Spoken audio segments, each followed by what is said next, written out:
Welcome to Financial Strategies with Andrew Agemy in Connecticut and Daniel Agemy in Colorado. We met Jane at a educational workshop that we did on Social Security and how it works. And at the end of the workshop, she told me her situation and found out she's about 68 years old, had been divorced and not having enough money coming in, and it was still working. Well, by the time I got done and explained to her that she was able to get $800 a month more by claiming her ex-husband's Social Security, she was elated. And that's not all. I'm Andrew Agemy. And I'm Daniel Agemy, and you're listening to Financial Strategies. Today, we're talking about Social Security reboot and AAA. Maybe Social Security needs a reboot, but that's not exactly the reboot we're talking about. AAA, that is amazing. There is a lot to Social Security. There's over 500 different ways people can claim Social Security. It's this kind of magical thing, right? That you pay into it for years and you don't really for sure know if it's going to be there for you. But now, if you're in certain age brackets, you get to claim it. And there's certain things like you just mentioned where you can just change around a couple things and get in another $800 a month. Exactly. It's really an art on getting it fine-tuned to get maximum Social Security. Yeah, you're absolutely right, Daniel. And people don't know what they don't know, right? And that's why we have the show, right? And that's why we're talking about Social Security today, because there's so many things. I've been studying and teaching on Social Security for, 15 years plus, whatever, right? And one of the things I've always said was, as baby boomers, we're finishing up with the baby boomers going on Social Security at this point. But baby boomers always want what's best. And they study stuff and figure out how to get the best out of things. And that's, I think, one of the things that had happened with Social Security. And one of the things why it started depleting was some of the early 1946, 1947 baby boomers were taking such great advantage of some of the loopholes in Social Security that a couple who was married could get quite a bit of money, that they closed up some of those loopholes for people born like in 1954 and later kind of thing. But the point is that our parents would just go down to Social Security, say, okay, I want to apply for Social Security, and they'd collect it, and that was it. They didn't know that there was 500 different ways to collect Social Security. And even today, unfortunately, I find a lot of people who don't understand all the different ways to do it and what's right. And the right way, the best way for Social Security is the best way for you. Not for your brother, not for your uncle, not for your sister or your friend. It's what's right for you, because everybody's situation is different, right? And one of the egregious things, I'm sorry to say, is for those people who have never been married, right? They have some of the least amount of options available. But those people who are married, those people who have been married for 10 years plus, and before getting divorced, all of those, there's different things. And that's what ideally will go into, some of that stuff today and help people be able to have a better understanding of Social Security so that if nothing else, they'll know the right questions to ask, right? Yeah, absolutely. That's what life is about, right?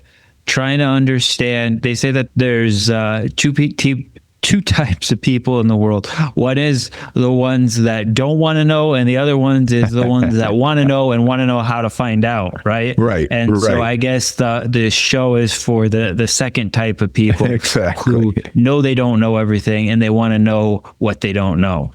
Well, you know what is truly egregious? Those people that know that they don't know everything and don't want to know. That's at least those people that are the ignorant, blissfully ignorant, right, of anything. You can understand that, right? But anyway, so we got a lot of good things to talk about today, and some of the basics. We want to talk a little bit about some of the changes. There have been some changes go on for 2025, but the basics are first of all that you have that there are when you're married, there are two beneficiaries, so to speak. There's the primary person, and then there's the spousal benefit that comes with that. And if you have a couple that have both put into Social Security, right? The wife has her primary benefit, but then she has a spousal, and then the husband has his primary benefit, and he has a spousal. And which one can you take? Well, it's all dependent upon, what's going on and what's in the best interest.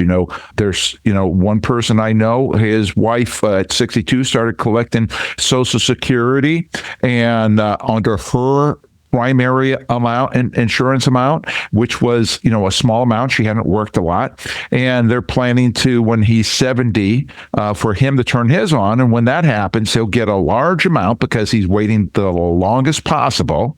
Doesn't benefit you to wait past 70. And then she will actually get a bump up in her payment because of his spousal benefit on his will be significant to be able to give her a bump up. So it's real interesting how in that scenario, AAA, not to get too far in the weeds, but would she, when he claims at 70, would she get half of whatever his amount is? Is that how it works? Which would be more than what her primary is? Well, the simple answer is yes. The quantifiable answer is it depends. Okay. There's so many variables with ages, like in that example. Let's talk about that when we get on. Right now, I want to let you people in there listening to all these stuff. If you just joined us, you're listening to Financial Strategies, the Andrew and Daniel Agemy, because people don't know what people don't know, and how they're going to know if they don't have somebody telling them. So we want to educate people, or we're all about educating people and being able to serve people in that fashion. Today, we talking about Social Security Reboot. We've talked about Social Security in the past, and we're talking about, it's been a long time, but now we're talking about it again specifically. But going along with that is, as Daniel mentioned, there's over 500 different ways to be able to collect Social Security, dependent upon not any 500 ways for any one person, but there's 500 ways total. And we have a paper to go along with today's show. It's called Understanding and Maximizing Your Social Security Benefits. So this goes along with today's show, be able to help you, educate you further than what we're just doing today. And we'd love to put that in your hand for free, no obligation, 800-725-7616. If you have a pen or typing out on your phone, 800-725-7616 for your free copy. Call now. Today's topic on financial strategies is Social Security Reboot. And we're talking about the basics of Social Security with the primary and spousal benefit amount. But when we're talking about those things, there's all kinds of options that people have available. So let's start with the very basics. With people can start collecting Social Security when they're 62 years old. Now, let's talk about this for a minute, because you have what's called full retirement age, FRA. That's the lingo for Social Security, right? And it's really interesting, right? Because some people say, oh, I'm not retired. But if you're collecting Social Security, in Social Security's eyes, you're retired. You could still be working, but collecting Social Security says, oh, they're retired because they're getting the payment. And you could be retired from being a police officer or a school teacher or whatever and not collecting Social Security. And so as far as Social Security is concerned, you're not retired. So it's funny how that works, right? But the lingo, full retirement age, which people born 1960 and later is now 67 years old. They're talking about looking at, for the younger people, just like they did to the baby boomers in the early 80s, pushed it off to 67 years old, talking about doing 70 years old for the younger people. But that's what it is currently to get your full benefit amount. Now, here's the idea. You could take it at 62, but you're going to have a lesser amount. You could wait and take it at 70 or after 67 years old, and you'll get more. 8% more per year. Wow, that's a significant pay increase every year, right? So they're basing your PIA, your primary insurance amount, on your FRA, your full retirement age. And any amount that you get below that is reduced. Any amount you get above, anytime you take it above that, you get more. So that's a significant thing to understand, because if you take Social Security at 60, you're going to get essentially somewhere in the vicinity of 25-30% less Social Security. And because of that, any COLAs, any cost of living adjustments you get or whatnot are going to be smaller because it's on a smaller amount, and COLAs are done on a percentage basis. So That's the basics, is that you could start collecting as early as 62. If you're a widow or widower, you could collect potentially as early as 60, but nobody can collect on Social Security prior to 60, on Social Security retirement prior to 60, right? They could collect SSI, Social Security, disability, but not Social Security retirement. But, one of the things that I forgot to say, Daniel, which, the fun fact that people don't realize, Social Security started 90 years ago, 1935. And one of the major things that happened with Social Security right when it started was that it was really considered a widows and orphans benefit early on, not a retirement benefit. Right. And why? Because, back then it primarily, the man was the breadwinner, so to speak. He was the one that worked. The woman stayed home, taking care of the kids. So and when did people die? People died at 65, 66. Right? They didn't live very long. So they could have spouses that hadn't had earned anything in the workplace. There could have been, there could be minor children at home at that point. So because of that, it was a widows and orphans benefit, I don't know if you realize this, Daniel, but, my father, he was something like 45 years old when I was born, or 47 actually when I was born, something like that. And my parents had me later in life. And so I was in high school. My father retired and I was receiving Social Security benefits. And then my mother retired as being an RN, and my benefit went up because she had a bigger Social Security benefit than my father did, right? And then, so I basically got it all the way till I was 22 years old. So that helped put me through college from that standpoint. But now that's not what it is. It's basically 18 years old for minor children at this point is the maximum time, and you have to turn it on by the time you're 16. But nevertheless, people are having children later in life, and that is very much a possibility, of happening. Like the client of ours who I think he was 55, 60 years old when he had twin daughters. So, that is something. So anyway, I'm just talking away here, Daniel. You want to get any word in edgewise before I tell them who they're listening to? No? Well, Okay. It sounds like we should just plan our lives around Social Security, have children later so they can collect some Social Security here, there, these 500 plus ways of collecting it. Maybe we should just structure our lives right around this magical Social Security, huh? Well, that's an excellent point, Daniel, that, I want to make sure that, first of all, I'd like to say people in the audience, happy Labor Day weekend, right? And what a great thing to talk about on Labor Day weekend is Social Security, right? Because when you're thinking of your labor, the fruits of your labor, exactly. But, the point is that Social Security only counts for about 40% of what people are going to need to live on in retirement for a lot of people. Some people can live on it, but a lot of people in this country can't these days. And the question is, what are you going to do about the other 60%? And more about that right now. I want to let you know that you're listening to Financial Strategies with Daniel Agemy. Today's topic is Social Security Reboot, and we have a checklist that we'd love to put in your hand. This thing is for free, but this checklist is a real cool thing because it helps you to understand, it's a Social Security benefits checklist. And it gives you information about what you need and timing, when to apply, and all kinds of different things that you can go through and check it out. This checklist is yours for free by calling us at 800-725-7616. 800-725-7616, or check us on the web, Agemy, Agemy, spelled with the two words, agemy.com.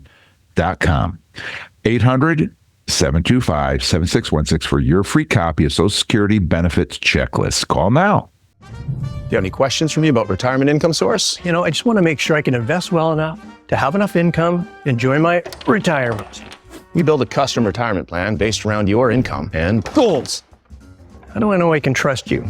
Building trust does take time, but our investment advisory arm is comprised of fiduciaries, which means our obligation is to you, so you can enjoy your retirement with a little more income stability.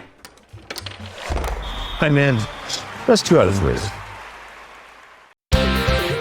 You're locked on to Financial Strategy with Andrew and Daniel Agemy.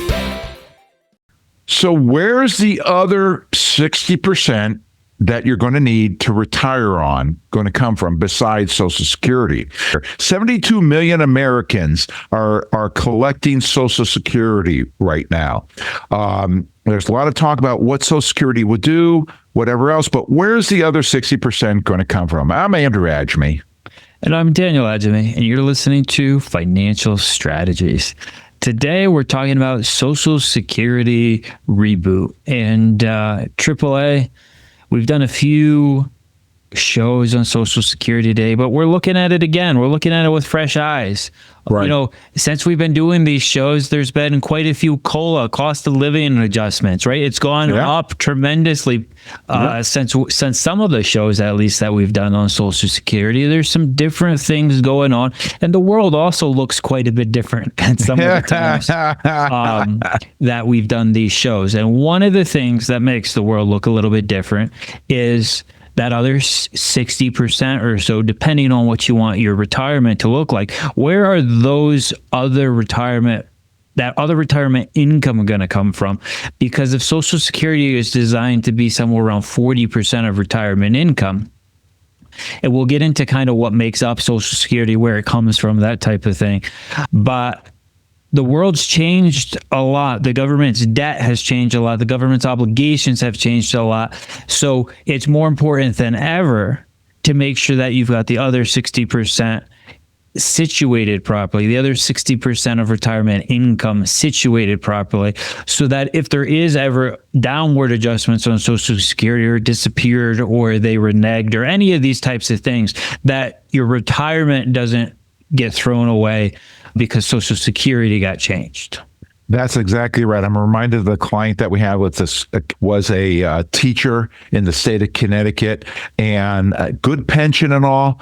But, you know, state of Connecticut was having some really bad financial problems. And she said, Andrew, I've got all this other money saved up, but I need it in case something happens to my pension. It's the state of Connecticut, you know, doesn't have the money to fund my pension. I need to be able to live. She was a very smart woman from that standpoint, right? And ends up that so far that's not been needed, right? But she set up that should that happen, or she wants to spend more money, she's in good situations and good straits from that standpoint. But, you know, where does Social Security come from? I really wonder if everybody in our listening audience understands how we have Social Security. I mean, why is it called Social Security? It's basically a government pension, right? It's society, right? And social, a social benefit. But, you know, the money that I'm going to let you talk about where the money is, Daniel, stuff like that, right? But where the money comes from is people's paychecks, right? And approximately 7.5% you put in every page of your paycheck you put in, but your employer puts in another 7.5%. You know, so in the vicinity of 15% is going in towards Social Security and Medicare. And, you know, so that's happening. And that's one of the reasons why your paycheck is lower than you thought it should be, because you got that extra, you know, tax on there. You know, because if you add in the 7%, right, you know, depending what state you're in, if you're in Connecticut, you're paying 6% income tax, you're paying 7% Social Security, that's 13%. And let's say you're in a low bracket, let's say you're in a 12% bracket, federal income tax bracket. Well, that is still adding up to 25% from that standpoint. So, and if you're in the 22% bracket, well, you know, now you're up into the 35% range. A lot of money that is not going into your pocket, let alone the other stuff that's happened if you have union dues, or, you know, you're putting in your 401k or whatever else from that standpoint. But yeah, so the money is coming out of your pocket. Where's it going, Daniel, when it comes out of your pocket? Yeah, so, you know, a lot of people think that there's a bank account with their name on it at the government that their Social Security goes into. Yeah, and it either sits there or gets invested. And then when they claim Social Security, they get their check. And that's not how it works. It's social. It's a big pool. So some people pay more, some people pay less.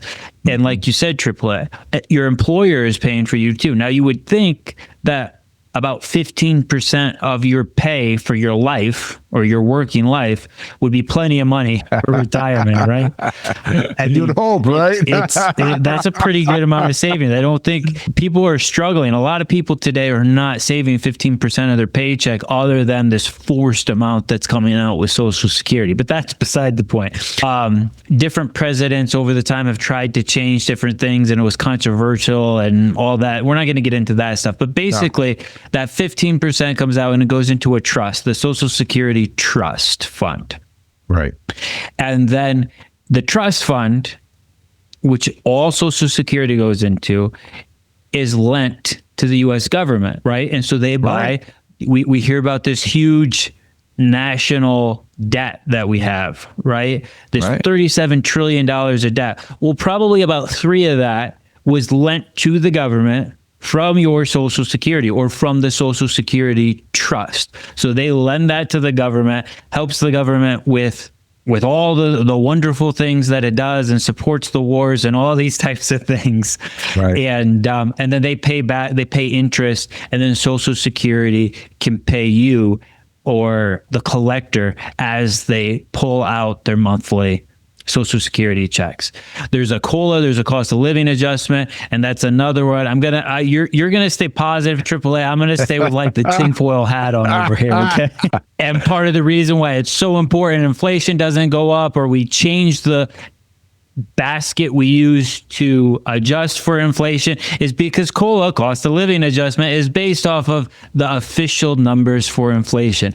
So if it's high, that means your COLA adjustment or your Social Security inflation adjustment goes up. So if it used to be measuring with ribeye steaks and things like that, now it might be hamburger or chicken that they're measuring it against, not ribeye steaks anymore, because ribeye went up more than hamburger or chicken, right? And so there's things in there to make sure that inflation is not too much, because there's a lot of government inflation adjusted securities and like Social Security, where it would cost tremendous amount of money to pay out if these COLA adjustments were actually what your cost of eggs or whatever has done over the last 3 years. Maybe we should do a show on cost of living adjustments and that whole thing, right? Because that's a whole nother topic, right? Yes. So you're listening to Financial Strategies with Andrew and Daniel Agemy. Today's topic is Social Security Reboot, and we're telling people about how Social Security works and the 500 different. Well, we're not telling about the 500 different ways, but there are 500 different ways that you can collect Social Security. And we have a gift for you and our listening audience today. If you're a first-time listener or a first-time caller, we have a book called More Life Than Money, How to Not Outlive Your Savings. But retirees' greatest fear is outliving their money before they run out of life. And this book will tell you secrets on how to keep that from happening to you. Written by our friend Anthony Sicario. He's done a masterful job of making an easy read book here for us to give away to our listeners, and it's yours for free if you're one of the first 5 first-time callers at 800-725-7616. You want to write that down, 800-725-7616 for your free copy of More Life Than Money. Call now. You listen to Financial Strategies because people don't know what people don't know. Today's topic is Social Security Reboot.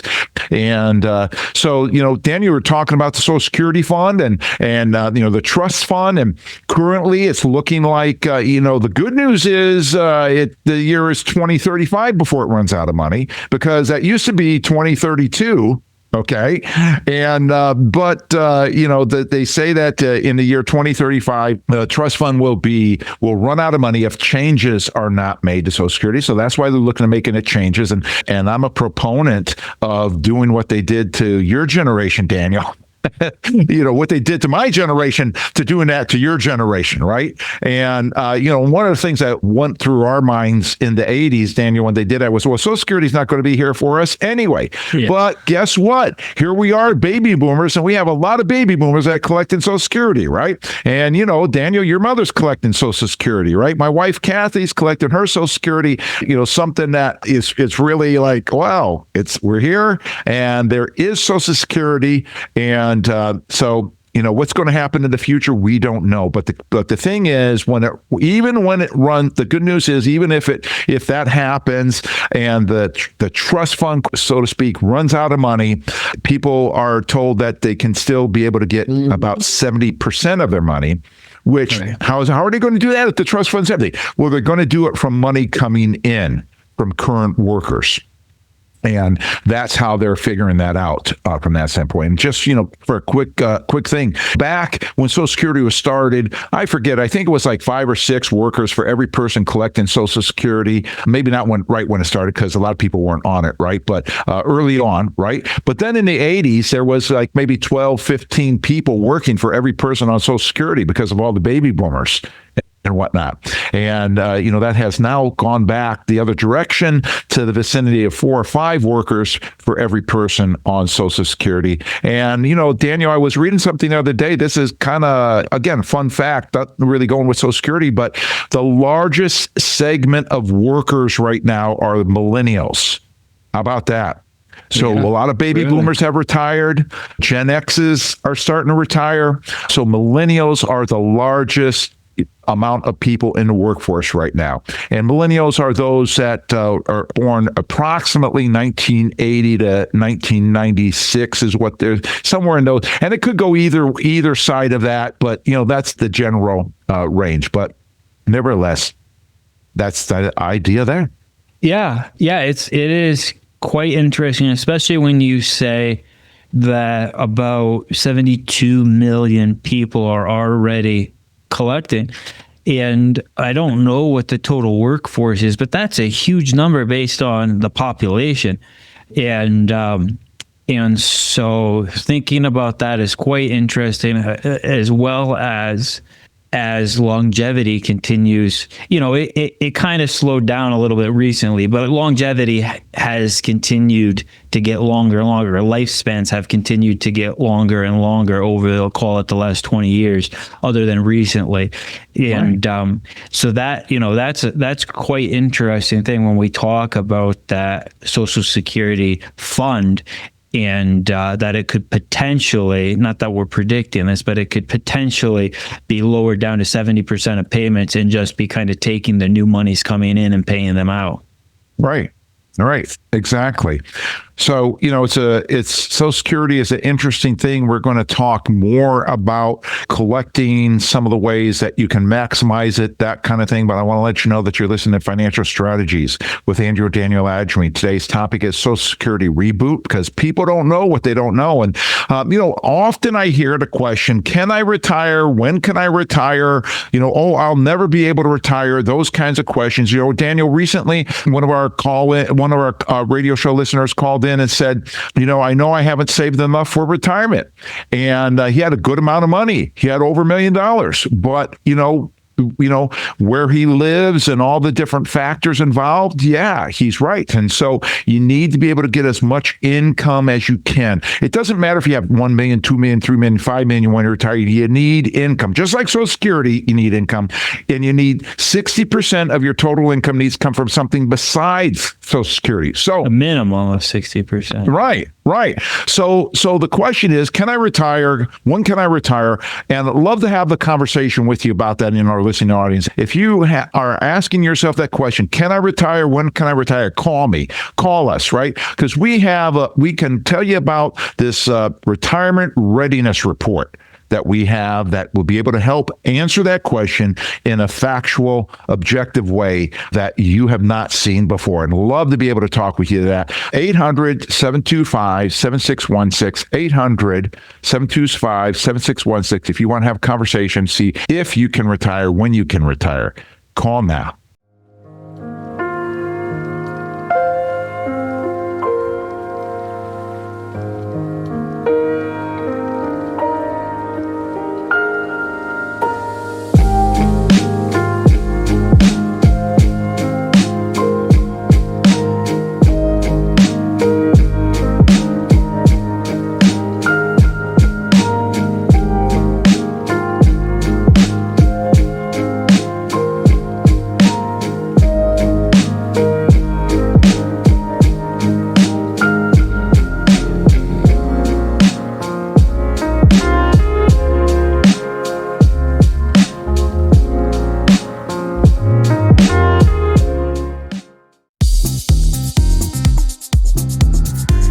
This is Financial Strategies with Andrew and Daniel Agemy.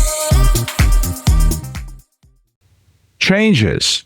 Life is made up of, three major things in life, right? Death, taxes, and change. And change happens.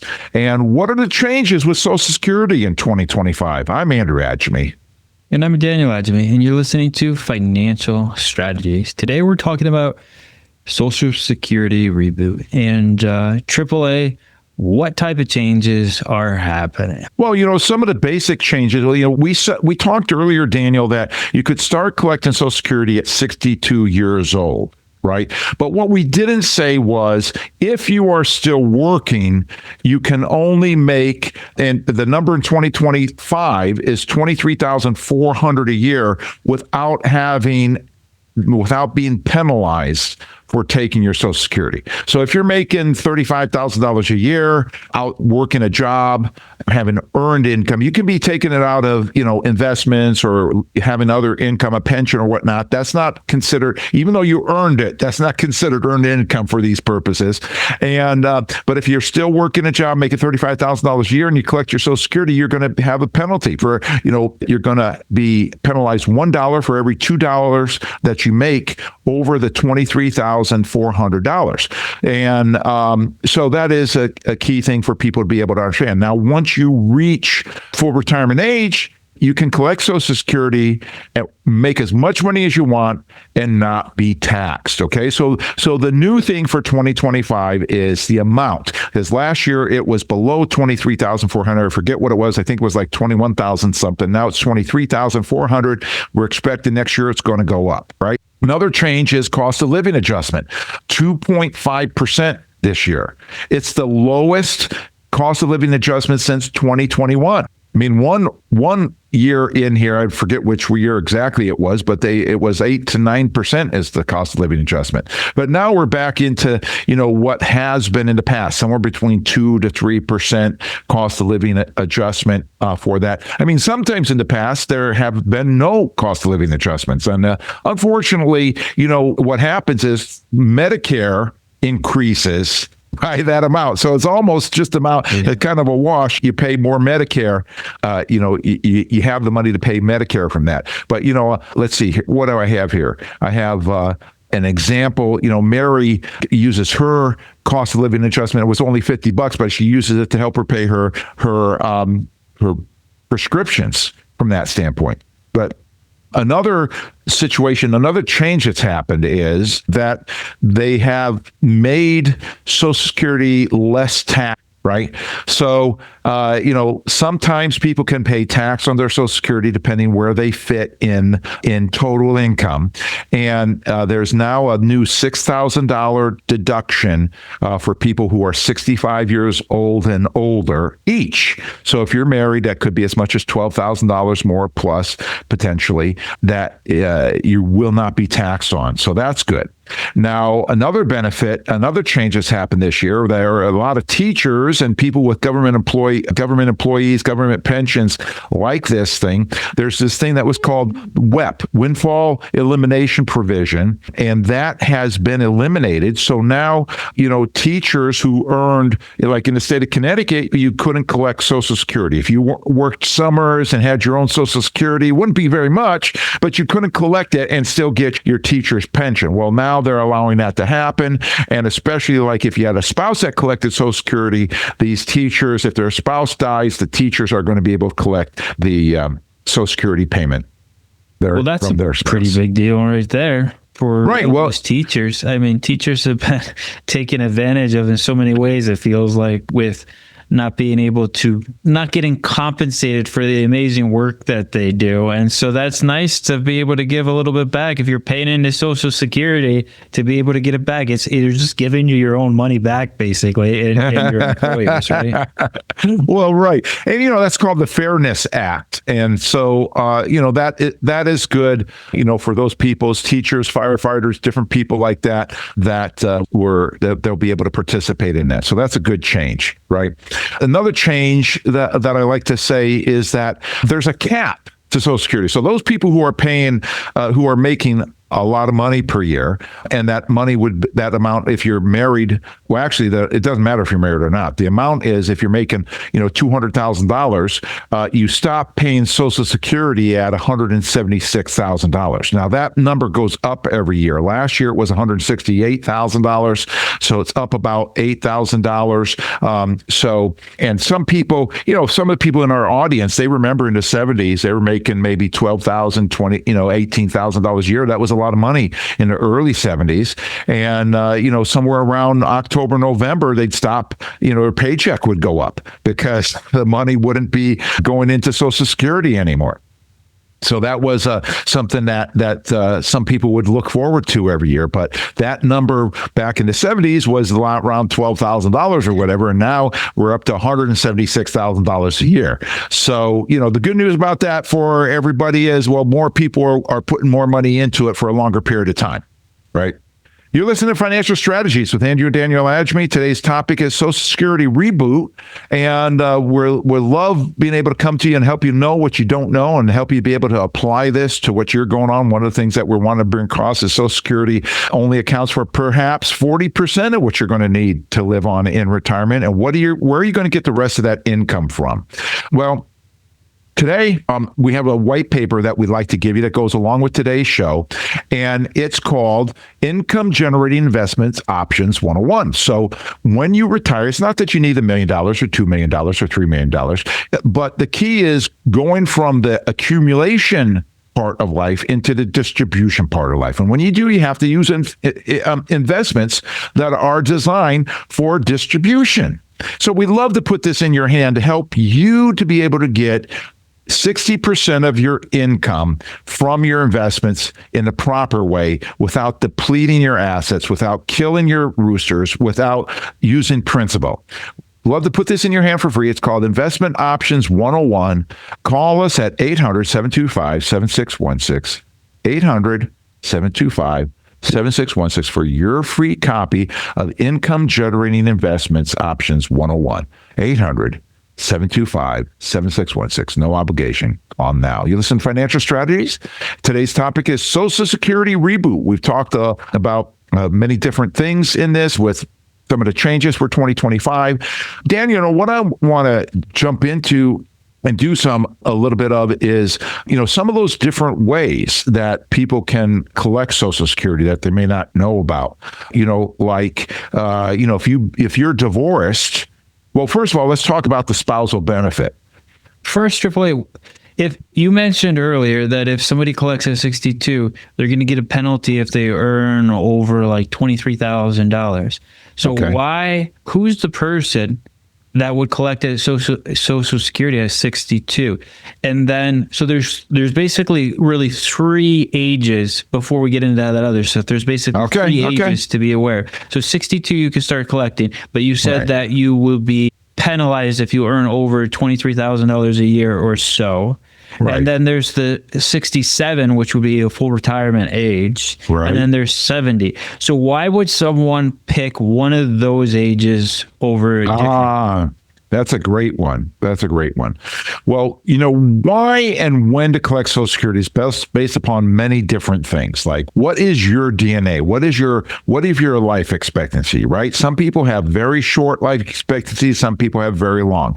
You get a couple, and the chances of that couple, if they're 65 years old, the chances of one of them living into 90 years old is huge. If I remember properly, when we looked this up recently for another show, it was pushing 50%, if my memory serves me right. And so the point is, people look and they say, well, if I take it at 62, I'm retired anyway, I'll collect more money over my life expectancy than if I wait until 70. But what I say to people is, well, that may be true from a statistical standpoint. But if you're married, you have to take your spouse into consideration, because you might die at 70 or 75, but your spouse will get a lower amount of money. And if they have longevity in their family and going to live to 90 or 100 years old, how many centenarians we have today? Daniel, I do remember this, that the possibility of a 65-year-old couple, of one of them making it to 100 years old, is a 10% possibility. I mean, how many centenarians do we have today? We have a lot. And some people say, I don't want to live that long. Well, somebody was telling me the other day, a 103-year-old aunt or something, and she's just, doing great. She's got people to come in and help, but she's living in her own house and just doing great, right? But the point is that, when you collect it, that takes in a lot of considerations, right? I mean, we have clients. Unfortunately, we have a client that just died recently. She was only 73 years old. Her husband died only about maybe 4 years ago. I don't even know if he was 70. I don't think he was 70 yet. Don't think right? Yeah. Now, both of them have passed away. And, for them to have waited till 70 to collect Social Security, I don't remember when they collected it, but for them to have waited would not have been good. It seems like they've been retired for quite a few years now. So that's good that happened, right? But now, on the other hand, like earlier in our show, I referred to that married couple who, the wife had low Social Security and started collecting hers at 62. She's still working, but she's below the $23,000 a year mark. And the husband is making some good money and is going to wait until 70 years old to collect his Social Security. Well, he's going to get the larger amount. Why is he doing that? Well, because if one of them dies, the one who is living the longest is going to get the largest amount for the future. And, we talked about 2.5% being a low cost of living, but, 2.5% of $4,000 a month is a lot more dollars than 2.5% of $2,500 a month, right? And currently, the largest amount this year that somebody can collect is $4,000 a month. That's the largest amount that Social Security would pay out. Now, the median, what most people are receiving right now, is $2,000 a month. Right? Because there's a lot of people that will collect it early on. I was talking to a pastor, a client of ours who said, Andrew, I have all these widows. I got like 25 widows that I'm supporting. This is a retired pastor who's supporting and praying for these widows because they have so little money. Their husbands thought, their husbands are the ones why the rules have been changed. They thought, I'm going to take the largest amount on my pension, right? Because I'm going to make the most amount of money on that. And, if I die, well, my wife will have Social Security. Well, they also retired when they were 62. So they have this little amount of Social Security. So yeah, they're dead, but their wife has a tiny, and that's all she has. And they lost the pension because they took the largest amount. Right. So, I can't tell you how many, especially engineers, think that way. Right? And they think, if I collected it early on, I'll be able to collect more over life. Well, but what happens if you die, brother? Right? What happens if you die, sister? What about your spouse? Right? There's other things to take into consideration with that. Right? And, so you're listening to Financial Strategies with Andrew and Daniel Agemy. Today's topic is Social Security Reboot. And today we have a Social Security checklist that we love to put in your hand that will help you understand what to think about, what to do when it comes to Social Security. When to start collecting Social Security, how to collect Social Security, where to go to collect for Social Security, all those different kinds of things. And SSA.gov is a great place to go to find out what your Social Security amount is. But we have this Social Security checklist to put in your hands for free to the next 5 first-time callers, 800-725-7616. You're listening to Financial Strategies because people don't know what people don't know. Call for your Social Security benefits checklist. 800-725-7616. Call now. The biggest mistake retirees make is not switching from the growth model to the income model. A good retirement plan is having enough income to last the rest of your life. Any problem in retirement, it can be solved with income. The biggest concern that retirees have is running out of money. The second biggest concern is that they want to grow their money so that they don't run out of money. And they think it's synonymous when it's not necessarily the case. People don't know what they don't know. And they're not going to know unless somebody tells them. People think that the only thing that they can do to grow their money is by investing for growth in the stock market. and it's very much a herd mentality. But you can only get growth when the market goes up. When they invest for income, they're able to get money no matter what happens. I'm Andrew Agemy, founder and CEO of Agemy Financial Strategies. We've been helping people enjoy stress-free retirement for over 30 years. This is Financial Strategies with Andrew and Daniel Agemy. So what's the best way to take Social Security? What is the spousal benefit? What is the primary insurance amount? All these and more. I'm Andrew Agemy. And I'm Daniel Agemy, and you're listening to Financial Strategies. Today we're talking about Social Security Reboot. AAA, we've covered a lot of interesting things today. There's some pretty cool changes that have already happened to Social Security with some of those deductions on the taxes, especially. Who doesn't want a 2.5% increase to your annual income as well, right? But yeah. What do people need? What do people need to be looking at? What are maybe some tricks of the trade, you could call it? You've helped a lot of people collect Social Security. You've seen a lot of Hall of Shame type decisions on Social Security. We talked about a few of those in the last segment with taking Social Security early or pensions. But what are some of the key takeaways that people may want to know to ask Social Security about, or to ask whoever's advising them on their retirement about? Well, I want to start by saying and reiterating what we said earlier in the show for those that haven't heard it, right? But Social Security accounts for approximately only 40% of what you need in retirement. So the question is, where are you going to get the other 60% from? Are you going to take it from your assets, or are you going to take it from your income? Are you going to take it from your principal? Or are you going to take it from the interest? And that's the key. And that's to make sure that you get a true investment specialist to help you, or with income specialist to help you take it from the interest rather than the principal. But when we're talking Social Security, there's the primary insurance amount for a spouse, and then there's the spousal benefit. And this is one thing I want to bring across, because that spousal benefit is available to people who are even divorced, is the thing that many people don't know or don't understand.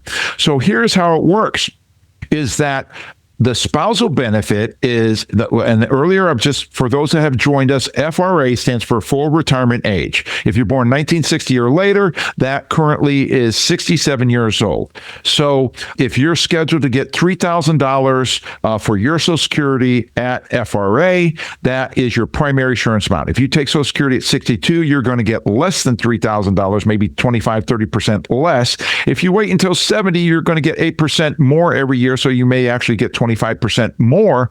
But if your FRA is $3,000 and you have a spouse that turns FRA, full retirement age, your spouse, your spouse is able to collect their primary insurance amount for their benefit, or half of yours, depending whichever is more.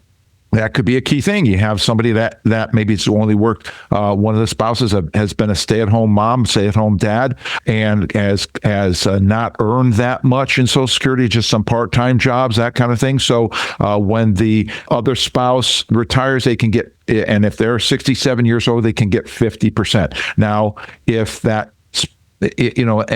spouse is younger, they're not going to get 50%. They're going to get lesser, right? Because whenever you collect Social Security younger, you're going to get less, okay? But assuming full retirement age, you're getting more. Now, if you have a spouse, like I related that story of the one spouse who collected at 62, the other spouse is going to collect at 70. That spouse who was 62 is going to get a bump up, because that spouse, when they turn 70, it's going to be more money. But the bump up will only go to the FRA amount, the $3,000 in the example that I'm giving here. If the person collecting is $4,000, the spousal benefit is going to be 50% of the $3,000. And I know this gets a little confusing, especially for radio, and this is why you need to be able to have a Social Security specialist to be able to ask these questions. And if I'm making more questions than answers today, well, you're welcome to give us a call for that. But the key here is that if you've been married for 10 years or longer and divorced, you're still entitled to that benefit, to that spousal benefit. If you are that person that stayed home a lot and don't have a large benefit on your own, like at the beginning, very top of the show, I talked about, I believe I used the name Jane in that case, where she was able to get $800 a month of Social Security based upon her spousal benefit because her ex-spouse had retired and she was able to get 50% of his full retirement age amount, which in that case was $800 at that time. And so you can qualify for that. Now, here's the thing. In the example of the $3,000 a month of FRA, and you're entitled to $1,500 for yours in that example, whichever is higher. Let's say yours is lower. You get $1,500 a month. Your ex-spouse dies. Your ex-spouse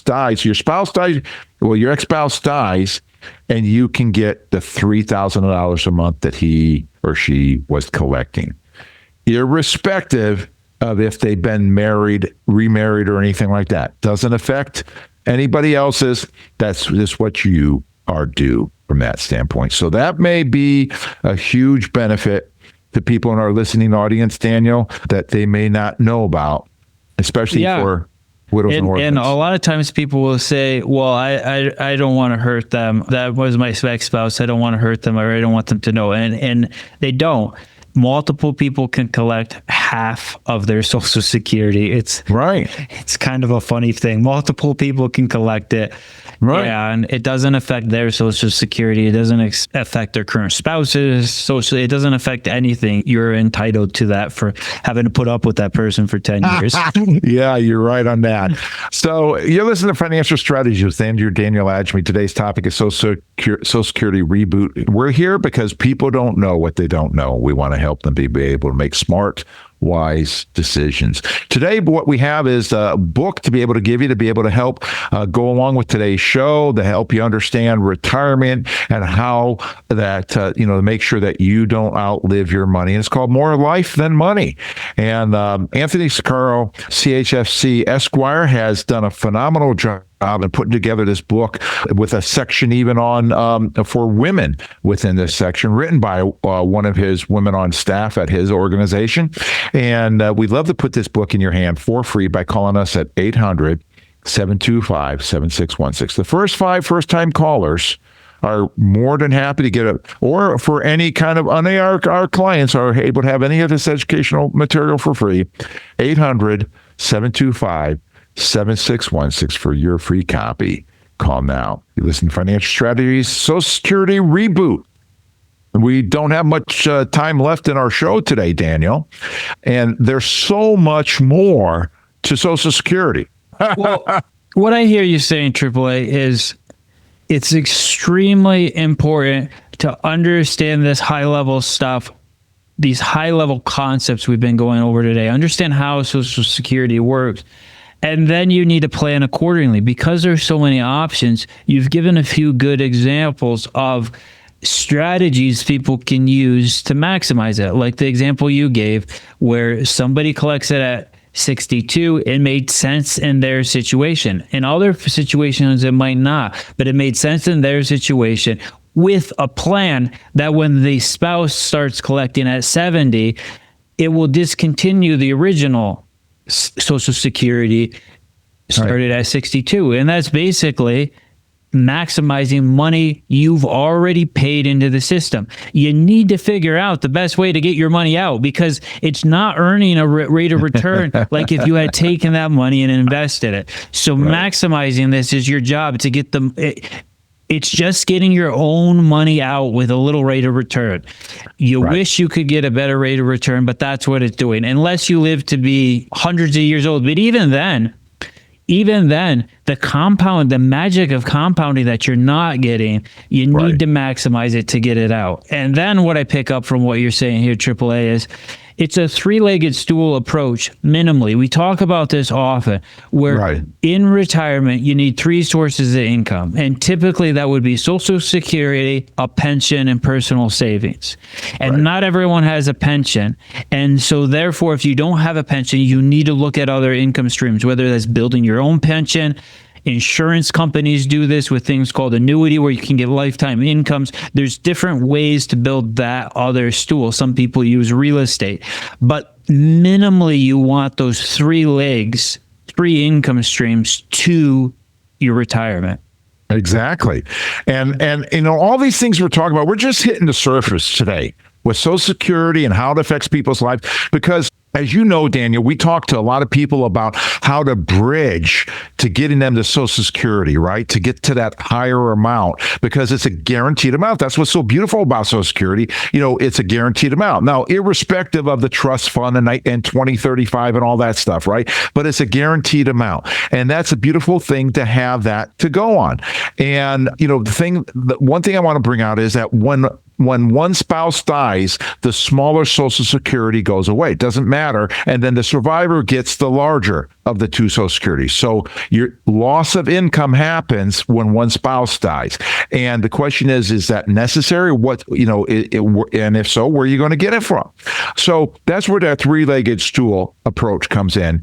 And what I want to say to you and our listening audience is, please make sure that you're working with a fiduciary, somebody who's working in your best interest for you and at your first place.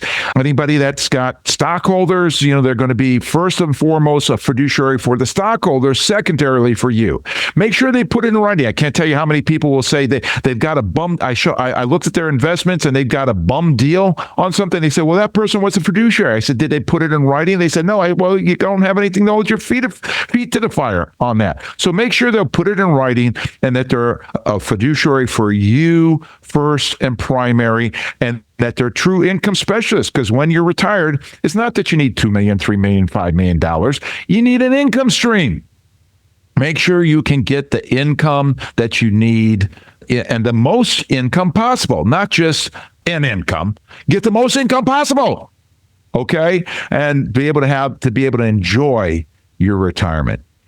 Daniel, it's been fun doing this with you today, man. I hope you and our listening audience has enjoyed it as much as Daniel and I. If you have any questions, I'd love to field those. I love having this conversation with Daniel and doing this. This is a lot of fun. But what I like even more than that is talking to you and our audience when you call in and ask me questions. And, we can also put those questions online. Oh, Daniel, I wanted to tell you, somebody came in recently I was talking to, and he said, you referred to me in the radio show. I was listening to your radio show, and you said this guy in the audience asked this question, and that was me, Andrew. And I said, oh, that's pretty cool. So anyway, ask the questions. And you're listening to Financial Strategies with Andrew and Daniel Agemy. Today's topic is Social Security Reboot. There's so much more that we haven't even scratched the surface of when it comes to Social Security.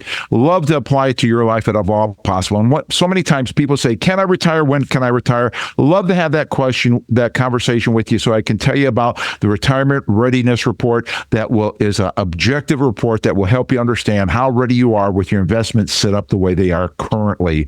And if you're not ready, then what you can do to get yourself ready. So love to be able to talk to you about that further. Call us at 800-725-7616 to be able to have that conversation. We have operators standing by right now.